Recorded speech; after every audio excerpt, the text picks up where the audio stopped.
You didn't notice, did you? You didn't notice when you pretended to be asleep in the car just to have your mother carry you up to bed for the last time. You didn't notice when you ran to the door and yelled "Daddy's home" after work and he picked you up and spun you around for the last time. You didn't notice when the rain washed away your chalk drawings on the sidewalk and you never went back out there to color hopscotch again. You didn't notice that when you dried off after you danced in the rain and jumped in the puddles, you started caring about makeup and hair getting ruined and you never went back out. You didn't notice that you hung up those plastic play phones and never opened it again. You had a real one now and it was not a toy but an addiction. You didn't notice that you put on your shoes after playing in the ball pits and you never took them off again. You didn't notice when you ate ice cream for the last time without counting calories in your head. You didn't notice when you had your last fight with your sister about who got the passenger seat before you started arguing about who got to drive the car.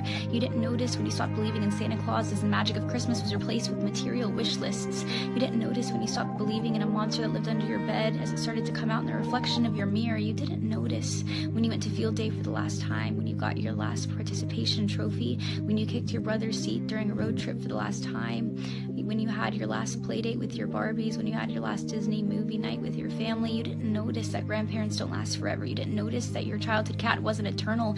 You didn't notice your parents are growing up too. You didn't notice it, do you? You didn't notice that you grew up, but you notice it now, don't you? You notice it every time you look in the mirror and you were shocked because your reflection doesn't look familiar. You look older, you look tired, you look like it's been centuries since you let your imagination run wild. You look like you don't even remember what it's like to be a child, and you notice that every time you look back at pictures and you notice how you were at the age that little you was always wishing for, and you notice how you never thought you would make it this far. Adulthood was as fantasy as the games you would play, but here you are, and you notice it now, don't you? The time goes by too fast.